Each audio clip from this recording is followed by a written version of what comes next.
So hello everyone. Today I'm in conversation with Rawan Tahboub, who's a PhD student and looking at virtual exchange, which we're going to be talking to her about today. But before we start, Rawan, please introduce yourself to our viewers. Hi, Lorenza, and hi all. My name is Rawan Tahboub, as Lorenza said, and I'm a PhD student at Friedrich Schiller University in Jena, Germany.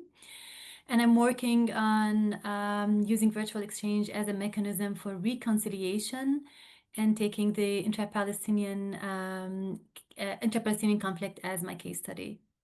Okay, Rawan, please tell us more about this research and why you're doing it. Outline exactly what you're doing to our viewers, because it's such a current issue that I feel it's very important that you make it clear to everyone what you are doing.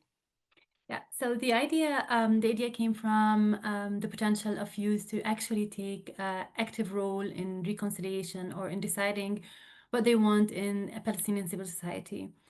I wanted to look into different ways of collecting Palestinian communities and Palestinian youth from the West Bank, Gaza, Arab 48, East Jerusalem, as well as in the diaspora, to come together to have an opportunity to speak to each other about what is Palestinian identity for them? How do they identify themselves, for example? What is their role in economics, in civil society, and active participation, in politics? And in a way for them to discuss more what is an aspired Palestinian civil society.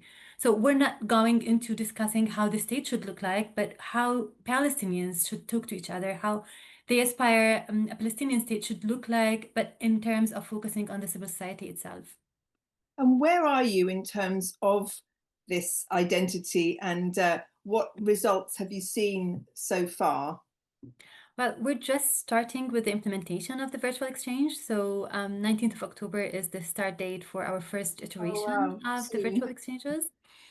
We're thinking of actually five iterations where we're going to engage more than 1,500 participants from Palestine on those 5 rounds. At the same time, we're giving them the opportunity to also get a training with Solia on facilitation, so gaining facilitation skills in order to get them the opportunity to become facilitators, but also to have active role in facilitating dialogue later on Palestine.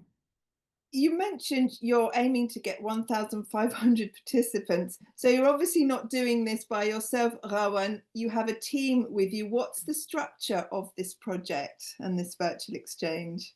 Yeah, so we're actually won a project from the Erasmus Plus Virtual Exchange, and that's what we're how am I implementing my PhD.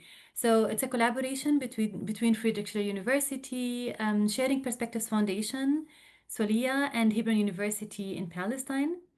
And then we have a lot of associated partners like the An-Najah National University in Nablus, the Palestine Polytechnic University also in Hebron, the Arab American University in Jenin. So we're trying to have a kind of a diversity and also locations and universities. Meanwhile, we're also trying to work with different NGOs in Europe and Germany to also be able to get youth in the diaspora on board. And for our attempts, we're also trying to work with UNRWA to get also access to refugee camps in Jordan, Lebanon, and Syria. It sounds very challenging. Yeah, it takes a lot of time actually to work on those partnerships and to try to engage everybody. So far, we're successful with engaging most of the Palestinian universities on board. With UNRWA, we're still not 100% sure if they're joining the first iteration, but with the promises that at least they're joining the second iteration. Mm. With NGOs, we have a problem a little bit more with commitment and actually engaging the participants. And this is why we have different approaches. So for universities, most of the universities has the virtual exchange as a component of an existing course. And in this way, we're having also reliable participation from the participants, and we're trying to see how we can work with the diversity and the dynamics there. Mm.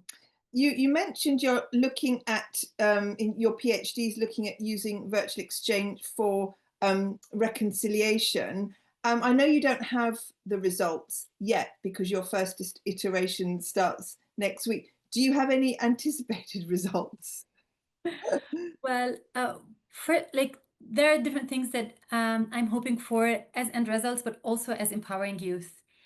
And one of them is giving them the opportunity to get into a genuine dialogue with each other. So having genuine conversations, having the opportunity to talk about their different stories. We also work a lot with personal stories that will give them the opportunity to reflect on what they're living. So, for example, even if we're having participants from Palestine, I want to look into the different dynamics between people living in the cities, in the villages, and the refugee camps, and because although they're living in Palestine, they're still having so many different experiences that I'm trying to actually catch those experiences and see if there's a potential for, with all of those experiences, that we can come to having a kind of a common ground for discussion. The virtual exchange itself does not aim to make reconciliation. It's an exploration of the potential of actually using it for a first step for reconciliation and engaging youth. I just wanted to add one element that we work also with and that I'm hoping to have a lot of results from is that we're having a CAP assignment, a civic action project, where in the smaller groups, they also divide themselves into smaller groups and come up with a project plan, a small community initiative that they actually write a project plan, they implement it with progress reports, and then also final results. And we hope also to see some sustainability in those initiatives. You mentioned over 1,000, 1,500 participating. In terms of groups online and bringing people together, how big are your groups? 10 to 12 maximum, like ideally between 8 and 12 participants. Yeah. And just to make sure that we don't have like smaller number of participants only showing up, so we go for the 10, 12 scheduling, and then we usually end up with 10 participants, around 10 participants. Mm. So, Rawan, you're now at the level when you're a PhD student, exploring virtual exchange and its potential. But I understand you started as a participant. So, as a final thought or reflection, what would you like to, or what advice would you give to young people thinking about entering into virtual exchange? Well, virtual exchange gives a lot of opportunities. To be honest, I wore a lot of hats for virtual exchange. Like I started as a participant, but then I went into becoming a facilitator, experienced facilitator, then as well as a program development, partnerships officer, as well as a lecturer. So I was engaging also my students when I was teaching at Hebrew University as part of their of my courses, actually, to take part in virtual exchanges and see how it helps them to develop their personalities, their skills, and giving them the opportunity to exchange also knowledge and also having fruitful discussions with people outside of Palestine. And this time, I'm also doing it internally, but also externally with the diasporas. I really hope that it all goes swimmingly for you starting next week. Will you come back and talk to us again when you do have some other results to share in the future? Of course, I'm more than happy to share with you. Thank you so much for your time today, Rawan. My pleasure.